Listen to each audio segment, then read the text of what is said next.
Hello guys, welcome to my YouTube channel. ಇವತ್ತು ನಾವು ಮೆಣಸಿನ ರಸಮನ್ನು ಮಾಡುವ ವಿಧಾನ.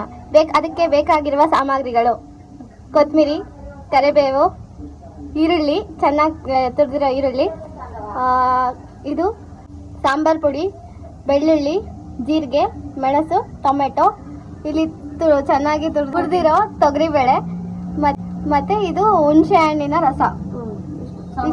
ಇಷ್ಟು ಸಾಮಗ್ರಿಗಳು ಬೇಕು. ಟೊಮೊಟೊ, ಒಂದು ಟೊಮೊಟೊ, ಜೀರಿಗೆ, ಮೆಣಸು, ಹುರಿದಿಟ್ಟಿರೋ ತೊಗರಿಬೇಳೆ ಇದಿಷ್ಟು ಹಾಕೊಂಡು ಫಸ್ಟ್ ಬಾಂಡ್ಲಿ ಇಡಬೇಕು. ಅದಕ್ಕೆ ಚೂರು ಎಣ್ಣೆ ಹಾಕಬೇಕು. ನೋಡಿ, ಎಣ್ಣೆ ಒಂದು 2-3 ಸ್ಪೂನ್ ಎಣ್ಣೆ ಹಾಕಬೇಕು. ಎಣ್ಣೆ ಕಾದ್ಮೇಲೆ ಸಾಸಿವೆ ಹಾಕಬೇಕು. ಸಾಸಿವೆ ಚಿಟ ಚಿಟ ಅನ್ನೋ ಶಬ್ದ ಬರುತ್ತೆ. ಆವಾಗ ಈರುಳ್ಳಿ, ನಾವು ಚೆನ್ನಾಗಿ ಕಟ್ ಮಾಡಿರೋ ಈರುಳ್ಳಿ, ಬೆಳ್ಳುಳ್ಳಿ, ಜಜ್ಜಿರೋ ಬೆಳ್ಳುಳ್ಳಿ ನೋಡಿ ಹಿಂಗೆ ಚಿಟ ಚಿಟ ಅಂತಿದಲ್ಲ. ಇವಾಗ ಈರುಳ್ಳಿ ಮತ್ತೆ ಜಜ್ಜಿರೋ ಬೆಳ್ಳುಳ್ಳಿಯನ್ನು ಹಾಕೊಬೇಕು. ಕರಿಬೇವಿನ ಸೊಪ್ಪು,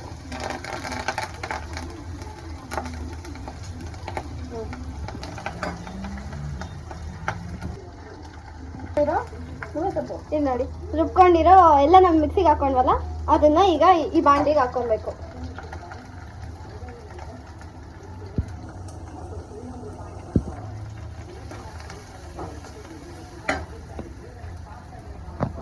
ಮತ್ತೆ ಚೆನ್ನಾಗಿ ಇದು ಮಾಡಬೇಕು.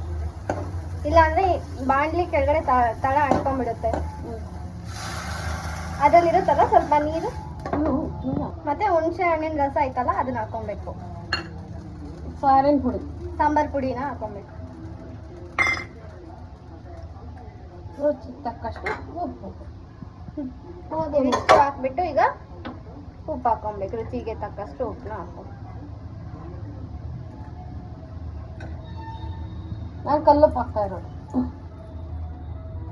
ಎಷ್ಟು ಬೇಕೋ ಅಷ್ಟು ನೀರು ಹಾಕ್ಬೇಕು. ನೀರು ಎಷ್ಟು ಬೇಕೋ ಅಷ್ಟು ನೀರು ಹಾಕೊಬೇಕು. ಈಗ ನೋಡಿ, ರುಚಿಕರವಾದ ಮೆಣಸಿನ ರಸಂ ರೆಡಿ. ಯಾವುದೇ ಕೋಲ್ಡ್, ಕಾಫ್ ಏನೇ ಇರಲಿ, ಈ ರಸಂ ತಿಂದರೆ ಮಾಯ. ಆವಾಗ ಕೊತ್ತಂಬರಿ ಸೊಪ್ಪು ಚೆನ್ನಾಗಿ ಕುದಿ ಬರೋವರೆಗೂ ಬಿಡಬೇಕು. ಕುದಿ ಬಂದಮೇಲೆ ಕೊತ್ತಂಬರಿ ಸೊಪ್ಪನ್ನು ಹಾಕೊಬೇಕು. ಫ್ಲೇವರ್ ಅನ್ನು ಕೊಡುತ್ತದೆ, ಟೇಸ್ಟ್.